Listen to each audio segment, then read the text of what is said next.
Oke, hari ini akan menyambung di dua video sebelumnya di mana aku sudah bahas mengenai pasar persaingan sempurna dan pasar persaingan monopolistik. Sekarang aku akan bahas lagi yaitu mengenai pasar oligopoli. Jadi nanti rencananya aku akan bikin satu playlist khusus di channel ini mengenai yang membahas mengenai struktur atau bentuk pasar. Ya, jadi ada 4 nanti.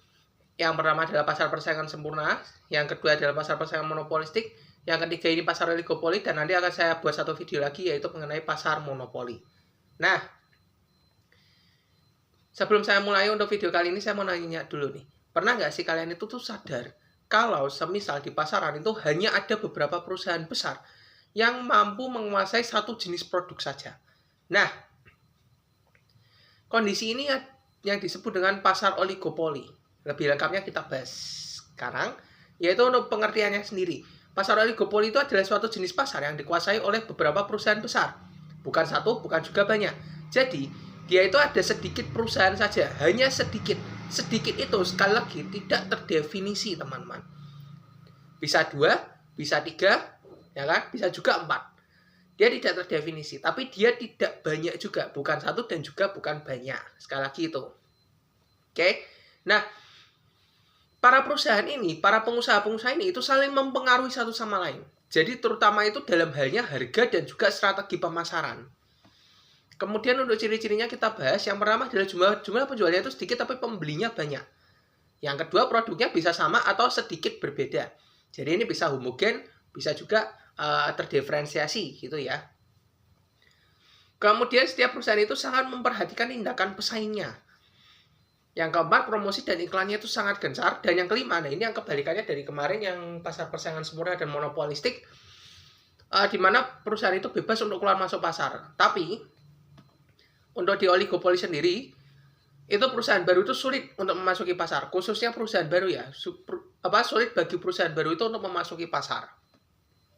Nah, contoh pasar oligopoli yaitu industri kartu SIM, misalkan Telkomsel, Indosat, XL, kemudian industri Minsan. Loh, kalau kalian nanya, loh kok industri Minsan itu kok termasuknya oligopoli?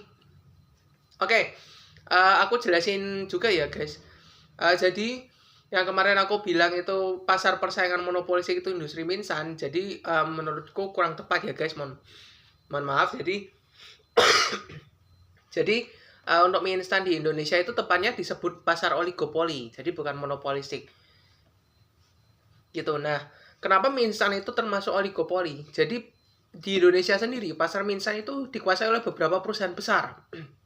Contohnya Indofood, Wings Food, dan beberapa mereknya.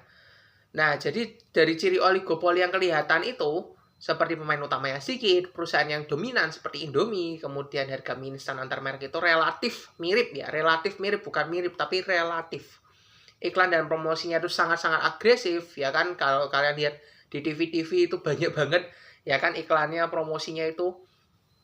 Kemudian produsen baru itu sulit masuk karena butuh modal besar dan distribusi yang luas. Jadi itu dia alasannya.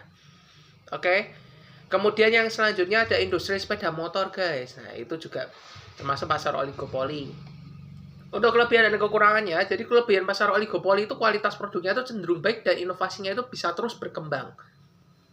Tapi di balik kelebihan itu ada kekurangan, yaitu harganya itu bisa menjadi tinggi dan persaingannya itu tidak selalu sehat.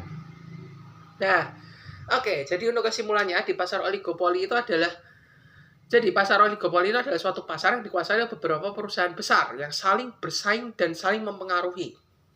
Itu garis besarnya. Oke, sekian aja untuk video kali ini. Semoga penjelasan ini dapat membantu kalian memahami pasar oligopoli dengan lebih mudah lagi. Kurang lebihnya mohon maaf. Silahkan, kalau kalian suka video ini silahkan like, subscribe channel ini berlangganan. Kita ketemu lagi di video berikutnya. Always learn, understand, and grow. Economics for everyone.